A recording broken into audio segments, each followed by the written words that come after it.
अस्सलाम वालेकुम friends, welcome to my YouTube channel. तो आइए अब हम मिलके नावल का पार्ट नंबर 7 स्टार्ट करते हैं। अगर आपको ये वाली वीडियो पसंद आए तो प्लीज़ लाइक और शेयर शुरू कर दीजिएगा। आज मुतसिम और प्रीशिया का नकाह था। शादी में सिर्फ बारात और वलीमे की तकरीब होनी थी। आज इन दोनों की बारात थी, कल असीम और आलम की, और परसों इन तीनों का वलीमा था। हर तरफ गहमा गहमी मची हुई थी, पूरा हाल लोगों से बड़ा हुआ था, लेकिन फिर भी हर तरफ खामोशी थी। सिर्फ मौलवी साहब के बोलने की आवाज़ आ रही थी। प्रीशे शाह वल्द जफर शाह, आपका नकाब मुतसिम शाह वल्द यावर शाह के साथ 50 लाख हक मेहर सिक्का राजुल वक्त तय पाया। क्या आपको ये नकाह कबूल है? उसने फूलों के बने हुए पर्दे से मुतसिम शाह को देखा, जिसका ब्लैक कलर का प्रिंस कोट पहना हुआ था और बाल जड़ से जमे हुए थे और कोट में सोने का ब्रोच लगाया हुआ था, जबकि नजरें खुद को तकती हुई प्रीशे पर थी। मेरी एक बात कान खोलकर सुन लो, तुम अपने इस कजन से शादी नहीं करोगी। तुमने करनी भी चाहिए तो मैं ऐसा होने नहीं दूंगा। तो बेहतर है पहले ही इन सब से इनकार कर दो। मुतसिम का कहा गया जुमला उसके कान में गूंजा। उसने धीरे से खुद को कहते हुए सुना, कबूल है। क्या आपको ये नकाह कबूल है? आइंदा उस शख्स का नाम अपनी जुबान पर मत लाना। मेरी हो तुम, सिर्फ मुतसिम शाह की। उसके कानों में फिर मुतसिम का कहा गया जुमला गूंजा, कबूल है। क्या आपको ये नकाह कबूल है? मैं तुमसे नकाह नहीं करूंगी। सोच लो, पहले तुम्हारी गलती की सजा ये भुगत रही है, मैं उससे आगे भी बढ़ सकता हूँ जिसका मुझे कोई भी अफसोस नहीं होगा। तो बेहतर है कि मेरी बात मान लो। मुतसिम की आवाज़ फिर उसके कानों में गूंजी, जिस पर उसने आंखें मूंद कर आहिस्ता से कहा, कबूल है। उसके तीसरी बार कहने पर मुतसिम ने सुकून से अपनी आंखें मूंद ली। वो उसके नकाह में थी, उसी की थी, लेकिन आज उसे पूरी दुनिया के सामने मुकम्मल रस्म रिवाज के साथ अपना चुका था। कपकपाते हाथों से उसने साइन कर दिए। वो पहले इस शख्स के नकाम में थी, लेकिन पहले वो इतनी नहीं डरी थी क्योंकि उसे उम्मीद थी कि वो ये रिश्ते से आज़ाद हो जाएगी, लेकिन अब ये उम्मीद खत्म हो चुकी थी। इस वक्त उसे सबसे ज्यादा याद जिसकी आई थी वो अम्मा जान थी, जो इस वक्त उसके इतने अहम मौके पर उसके साथ ना थी, उसके पास ना थी। नकाह होते ही हर तरफ मुबारकबाद का शोर मच उठा। उनका नकाह होने के बाद ऐना और वसी का नकाह हुआ था। दुल्हन बनी ऐना ने अपने सामने मौजूद वसी को देखा था, जो अब मुकम्मल तौर पर उसका था। सामने बैठे शख्स के चेहरे पर बेजारी थी, जैसे वो यहाँ पर जबरदस्ती बैठा हो।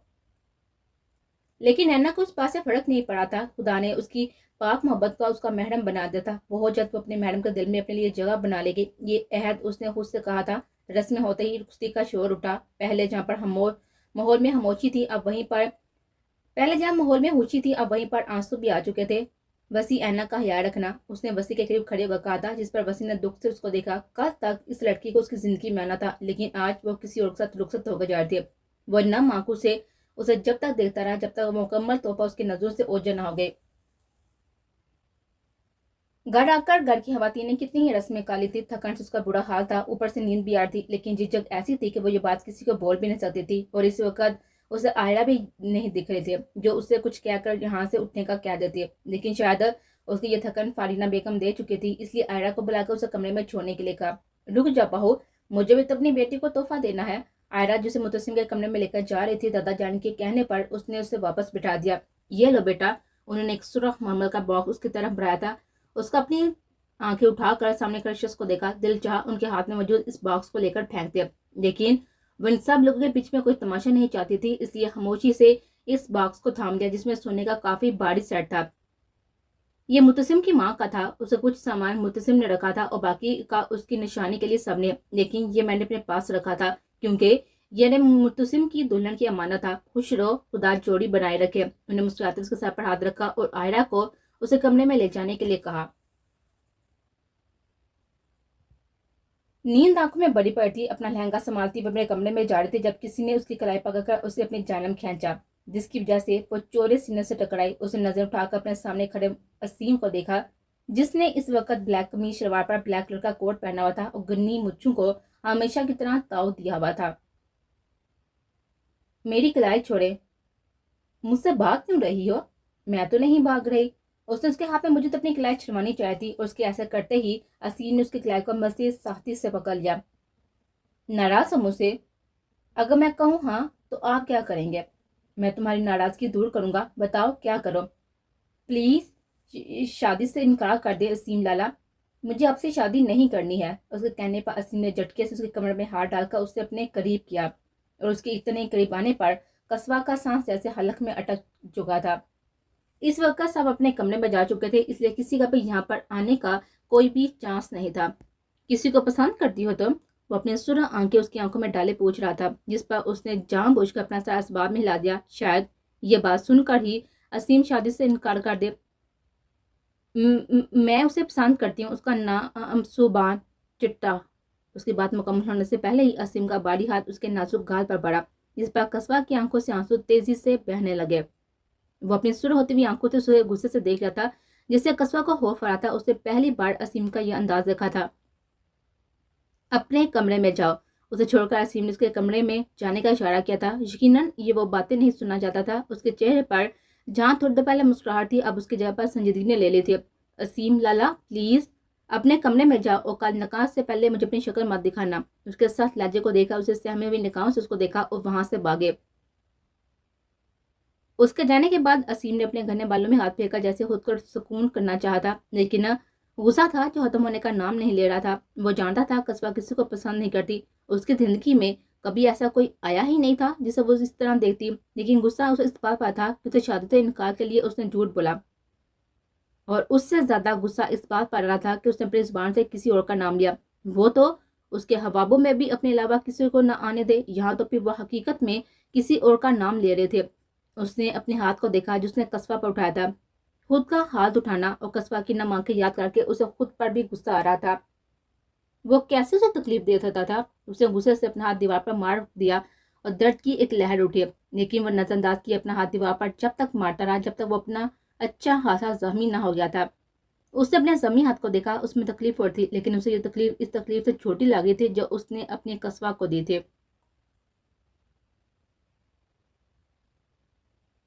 اس نے پورے کمرے میں نظر دہرائی۔ وہ کمرہ کافی بڑا تھا، شاید حویلی کا بڑا ہی کمرہ اتنا ہی بڑا تھا۔ بڑے ہونے کے ساتھ ساتھ کافی خوبصورت بھی تھا۔ اس کی خوبصورتی میں اضافہ کمرے کی ڈیکوریشن نے کیا تھا، پھولوں سے سجا ہوا کمرہ اور پورے کمرے میں پھولوں کی دل فریب خوشبو۔ اس کا لہنگا اچھے سے بیڈ پر پھیلا کر آئرہ وہاں سے جانے لگی جب پریشی نے اس کا ہاتھ پکڑ لیا تھا۔ کیا ہوا پری؟ تم کہاں جا رہی ہو؟ یہیں بیٹھو میرے پاس۔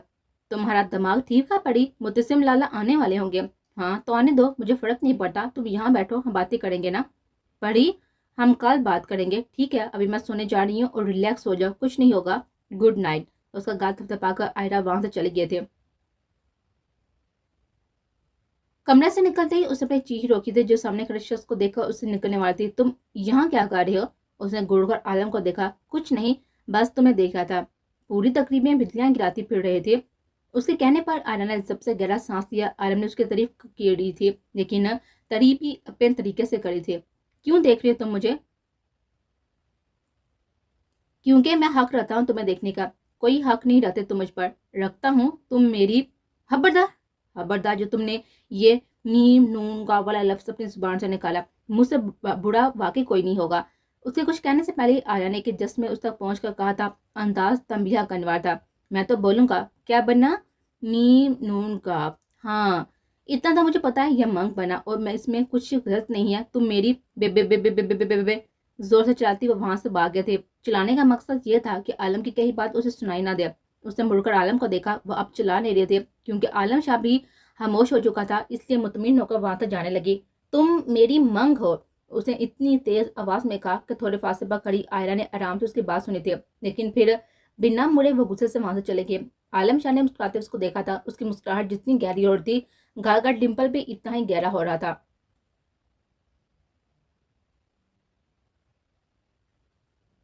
کمرے میں داخل ہوتے ہی اس کی پہلی نظر دلہن پر بیٹھی اپنی دلہن پر پڑی۔ کمرے میں داخل ہوتے ہی اس کی پہلی نظر بیڈ پر بیٹھی اپنی دلہن پر گئی، جو کہ چہرہ جھکائے بیٹھے یقیناً اسی کے انتظار میں تھی۔ گہرا سانس لے کر اس کے پاس جا کر بیڈ پر بیٹھ گیا۔ دیکھو ہے نا، تم بھی جانتی ہو یہ شادی کن حالات میں ہوئی ہے، میں نے کبھی تمہارے بارے میں ایسا نہیں سوچا تھا۔ گلا کھنکار کر اس نے بات کا آغاز کیا۔ میں جانتا ہوں یہ سب تمہارے لیے بھی مشکل ہے، شاید تمہارے ساتھ بھی زبردستی ہوئی ہے، تم بھی یقیناً کسی ایسے شخص سے شادی نہیں کرنا چاہتی ہوگی جس کی زندگی میں پہلے ہی کوئی اور ہو۔ اس کی بات سن کر وہ سر مسجد جھکائے اپنے آنسو سب کر رہے تھے۔ اسے تو یہ لگا تھا کہ وسیع اس کا ہو گیا، لیکن نہیں، وہ آج بھی پریشے کا ہی تھا۔ وہ اس کو بتانا چاہتی تھی، اس نے ایسا کچھ نہیں سوچا، وہ تو اس کے ساتھ شادی ہونے پر اپنے آپ کو خوش نصیب تصور کرتی، لیکن گلے میں موجود آنسو کا گولا اسے کچھ کہنے ہی نہیں دے رہا تھا۔ میں کچھ وقت چاہتا ہوں، یہ سب بہت اچانک ہوا، امید ہے تم میری بات سمجھو گی۔ جاؤ شاباش، چین چڑھ کر سو جا۔ نرم مسکراہٹ لیے ہوئے وسیع نے اس کو دیکھا تھا اور پھر اپنے کپڑے نکال کر ڈریسنگ روم میں چلا گیا۔ اینا نے اپنا سر झुका हुआ सा उठाया। आंसू जो कि वसी के सामने रुके हुए थे वो बह निकले। वो जानती थी कि वो ये वक्त इस रिश्ते को समझने के लिए नहीं बल्कि अपनी जिंदगी में वापस प्रीशा को लाने के लिए मांग रहा है। वो जानता था प्रीशा को रिश्ते में जबरदस्ती बांधा गया और कहीं ना कहीं उसके दिल में ये उम्मीद भी थी कि प्रीशा एक दिन उसे जबरदस्ती के रिश्ते से निकलकर वापस उसकी जिंदगी में आ जाएगी। उसे ये सब हवाब सा लग रहा था। उसका मन चाहा हमसफर, उसका इश्क इस वक्त उसके कमरे में उसके बेड पर बैठा हुआ था। मुस्कुराते वो जाकर उसके पास बैठ गया। उसके ऐसा करते ही वो अपने चेहरे का रुख मोड़कर बैठ गया। वालेकुम सलाम। उसकी बड़ी आवाज कमरे में गूंजी, लेकिन वो होश वैसे बैठे रहे। कम से कम सलाम का जवाब तो दे दो। वालेकुम सलाम। तो कैसा लग रहा है जहाँ पर बैठकर मेरी जिंदगी में आकर उससे बातें करने की कोशिश कर रहा था? सच बताऊं तो अपना आप ऐसा लग रहा है जैसे मैं कोई बोझ हूँ जिसे माँ बाप ने अपने सर से उतारकर किसी के भी पल्ले बांध दिया। मुतसिम को उसे ऐसे जवाब की उम्मीद ना थी। मैं अगर यहाँ पर तुम्हारे सामने बैठी हूँ तो उसकी वजह सिर्फ अम्मा जान है, वरना मैं मर जाती लेकिन तुमसे शादी ना करती। उसके कहने पर मुतसिम ने उसके बालों में हाथ फंसाकर उसे अपने करीब किया। मेरे सामने आज के बाद मरने की बात मत करना, वरना सच में बताऊंगा कि मरना किसे कहते हैं। प्रीच ने नजर उठाकर उसको देखा। मेरे बाल छोड़ो।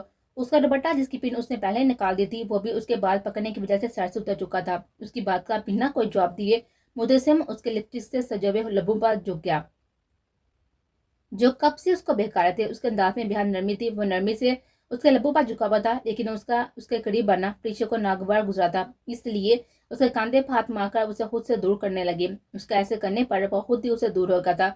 मैं जानता हूँ तुम्हारे लिए इस रिश्ते को कबूल करना मुश्किल है, इसलिए मैं तुम्हें वक्त देता हूँ। तुम जितना चाहो ले सकती हो। जब तक तुम अपने दिल से राजी नहीं हो जाओगी तब तक मैं तुम्हारे करीब नहीं आऊंगा। हाँ, लेकिन मैं ये शरारतें तुम्हें बर्दाश्त करनी पड़ेंगी। उसका शरारतों से क्या मतलब था वो समझ चुकी थी। उसके उसे होंठों में अभी तक उसका लम्स महसूस हुआ था। हाँ, लेकिन मेरा ना सही अपना ख्याल जरूर कर लेना, क्योंकि मैं अपने हर तरफ का बदला तुमसे लूंगा। इतना ही तड़पाना जितना तुम बर्दाश्त कर सको। उसके माथे पर प्यार बड़ा लम्स छोड़कर वो उड़कर ड्रेसिंग रूम में चला गया। जबकि प्रीशे अभी तक हैरत में मुतला थी। वो उसे वक्त दे रहा था, वो उसे वक्त देगा ये उसने कभी ना सोचा था।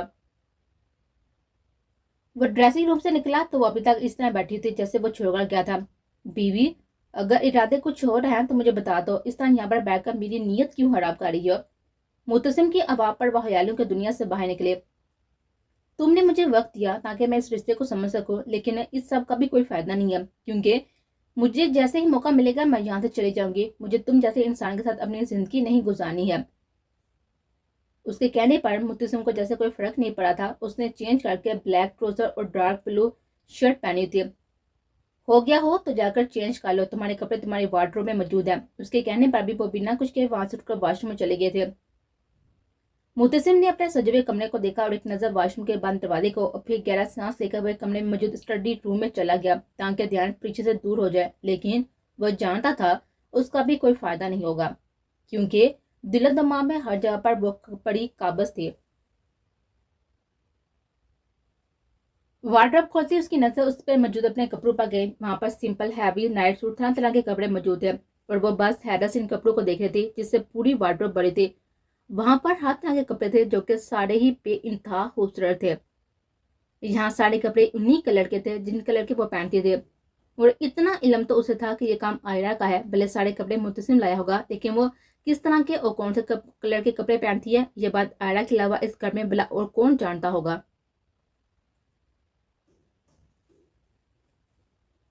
आहिस्ता सा दरवाजा खोलकर वो कमरे में दाखिल होकर कमरे की लाइट जल रही थी। वो बेड पर सिमटी हुई हर चीज से बेखबर सो रहे थे। वो आहिस्ता से चलता हुआ उसके करीब चलाया। नजर सबसे पहले उसकी गाल पर पड़ी, जहां पर उसकी उंगलियों के निशान के साथ साथ आंसू के निशान भी थे। यकीनन वो रोते रोते सो गए थे। उसने अपनी उंगलियों के पोरों से उसके गाल को छुआ। दिल चाह उसके गाल पर अपने लब रख दे, लेकिन वो ऐसा ना कर सकता था क्योंकि सामने सोई हुई ये लड़की उसके लिए नामहरम थे।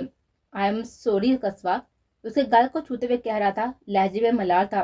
तुम्हें अंदाजा नहीं है तुम्हारे मामले में मैं कैसा हूँ, बल्कि मुझे खुद भी अंदाजा नहीं है कि मैं तुम्हारे मामले में कैसा हूँ। बस मुझे ये पता है कि तुम मेरे लिए बहुत ही जरूरी हो और मैं आइंदा ऐसा कभी नहीं करूंगा, कभी तुम पर हाथ नहीं उठाऊंगा।